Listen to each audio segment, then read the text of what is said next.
that was the Bucks game. You would say, hey, good that the Wizards managed to come back from what was another devastating blowout. It's almost like the Wizards have been blown out more than they have won games, which, if you look at the record, it's probably true. Do I know the exact stat? No, but these kind of games almost don't feel any better. Because at least with a blowout, there's the by the end of the third or by the last 5 minutes of the fourth, like, okay, this game's over. You move, everybody's already thinking about the next game. But this one, when you're in it and you literally have an opportunity to win, and then the possession just gets bungled at the end, you're just kind of sitting there like, what is happening? Because the Wizards are a bit, they're chaos incarnate. And when it comes to that, that just means that one game will be very close, and then the next they'll get run over. Obviously, there are considerable deficiencies this team suffers from that will make some games just borderline unwatchable, if not pretty much unwatchable. And with the Bucks game, it was a watchable game because without Beal and Bertans, I didn't expect to be saying that, because Beal is pretty much the lifeblood of the offense. Beyond Russ and Beal, those two, after them, it's kind of a guessing game, which I don't necessarily put on the players. I put it more on the coaching for putting the players in the most random positions.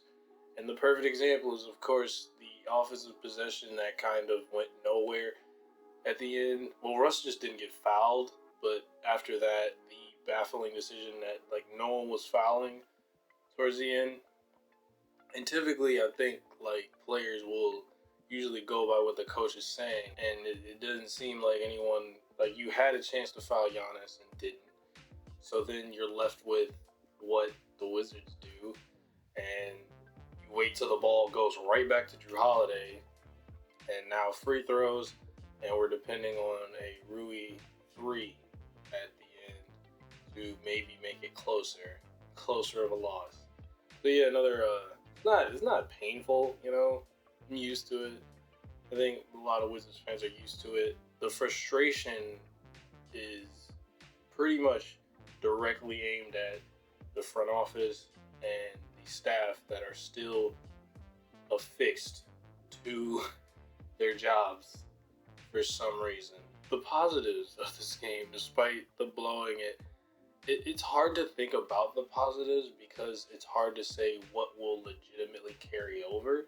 I don't know if Russ is going to be the 3-point marksman that he was.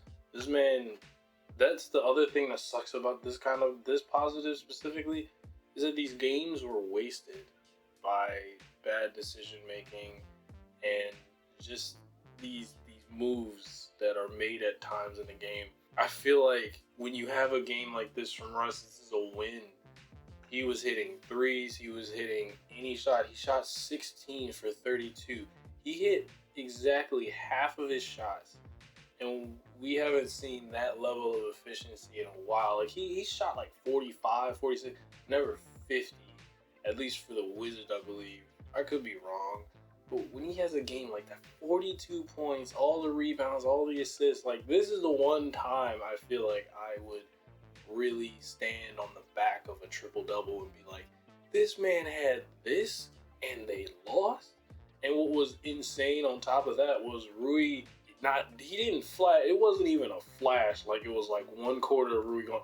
Rui went off the entire game, and the thing about it is, I'm just thinking about one of the other negatives with the positives, because they're inevitable with the Wizards. You can't really have anything that is consistently tangible other than mediocrity at times with this franchise, and it's so frustrating having to watch Brooks, because at one point when Rui was going off, Scott Brooks decided to call a timeout mid alley-oop, easy score. And I was like, if we lose, I'm already not going to forget it, because everyone was screaming about it, because it was the stupidest thing ever. Your guy's going off, he scores, or he would have had an easy score, but you call a timeout. Scott Brooks plays the best defense on the Wizards. I don't care who the Wizards are playing against.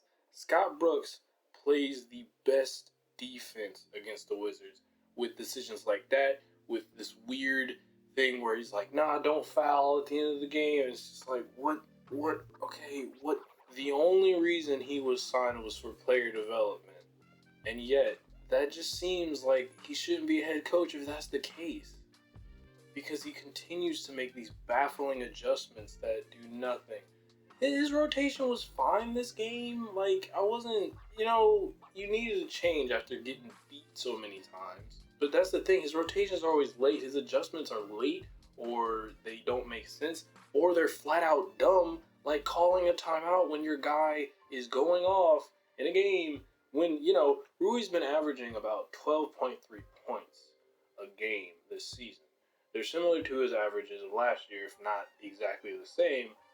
And this game was like, I want to say he hit like 30, 33. He was in the 30s. He's never hit that. Why would you call a timeout when you did? So that's frustrating. And it's just that type of stuff is what makes it hard to properly evaluate these players, because they're under a system that has no actual logic, that has no sense. When Rui's attacking in the way that he does, all right, you see it, like, and he's scoring in an assortment of ways. You see this potential for third option right there when Beal comes back in. But I don't know if this is going to carry over, because I don't know if the same sort of mindset will be applied to that when you get if you get taken out while you're on fire, like, then what are you supposed to do? And I think that is sort of a trickle-down thing for other players who do not have the same leash that Rui does in a way. So it's just, yeah, Wizards waste that game from Rui and Russ. Like, Russ is insane. He's a monster on his own. Dude was laying up, dunking, almost got a poster. Rui almost got a poster. It was crazy to see Rui going off. It's like, with Russ it's expected, but with Rui it was like, whoa, hello. That would be a fun Rui to see consistently. But I just don't know with Beal and Bertans being out, that definitely does affect the offense in some manner. And so it'll be interesting to see if we can get this kind of Rui going forward. But again, I don't know, it could just evolve into Beal handoffs and Russ post-ups, which were great at this. Like, Russ was using the gravity that he started to get Alex Len going off in the third quarter, and that was fun to see.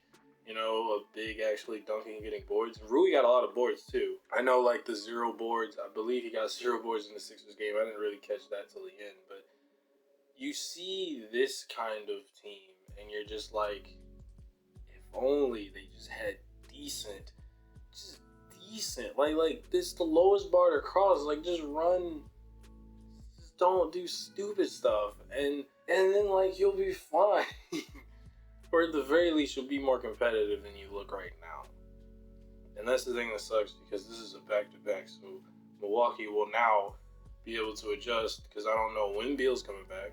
Bertans had a calf strain, I believe, so he could be out for a while. But yeah, I severely dislike the current state. I think it's controversial. It might be a bit controversial. But Wizards don't have a good coach right now. I'm sorry, I had to say it. Beyond that, DNP All-Stars.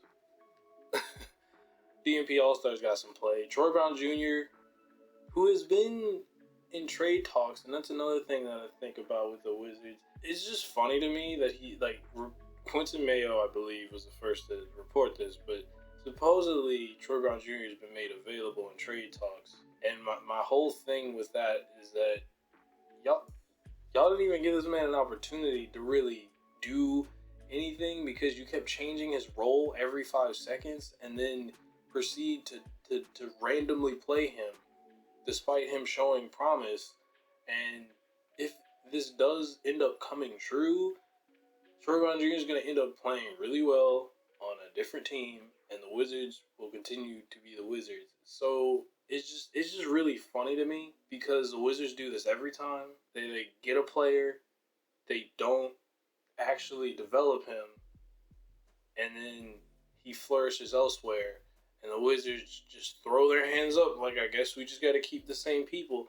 And the thing about that is that's why I'm so wary about tanking, because unless you're getting like an absolute bona fide star that plays so well that bad coaching doesn't matter, which is how Scott Brooks has been able to ride his reputation, because he, with the Thunder, managed to get 3 MVPs at the time. Harden was a Sixth Man of the Year candidate, but the Oklahoma City Thunder managed to draft so well that Brooks' coaching basically didn't matter.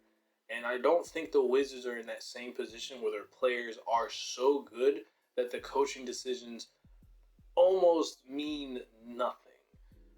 It's not the same at all. So the idea of tanking for me is a tenuous one.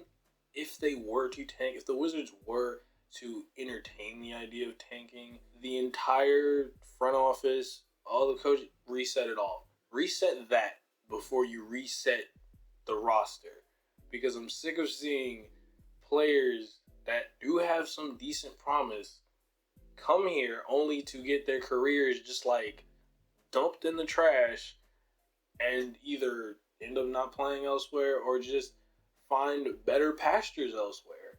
You can't keep looking at the foundation and thinking that if I just keep fixing the door, then the toilet will stop leaking.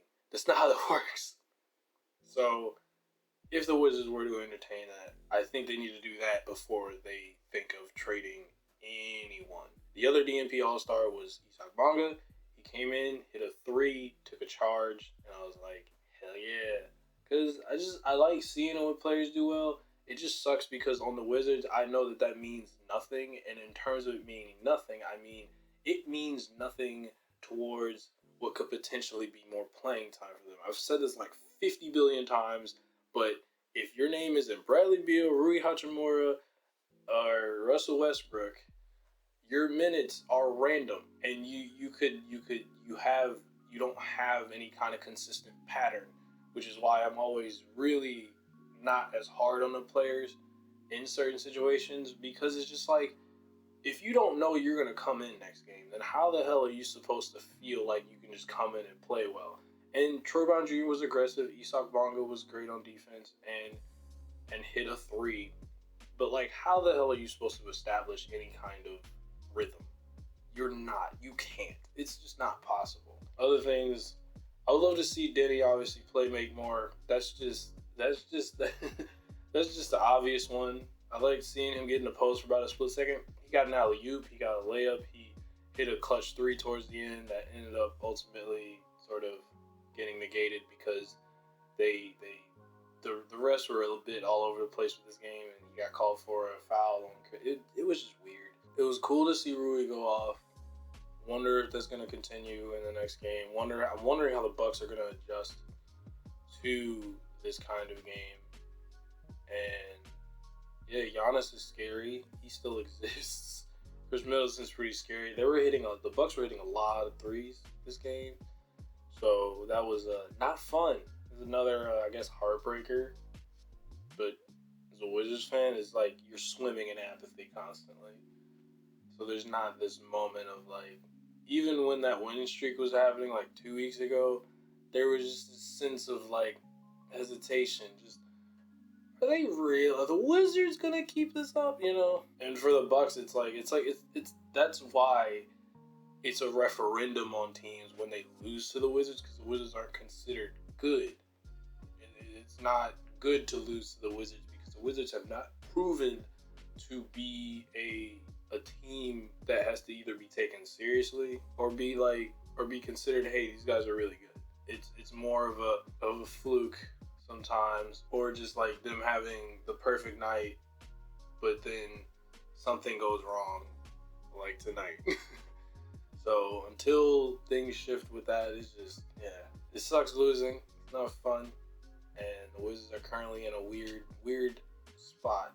And how they respond will be how they respond. Real, yeah. Cue the low fire. The shout out to Dom 2K, he's great. What this guy says, I am no wizard myself, but it seems like the Wizards just have a terrible time with the Animal Kingdom. I believe they're like animal-based teams. They have lost about 5 times. They're like 1 or 2 and 7, I think, against the animal teams. So it seems like the Animal Kingdom does not care for the wands and the wizardry. They'll still kick you in the teeth. So yeah, we're back at it again. Playing against the Bucks one more time. Woohoo! WizWatch.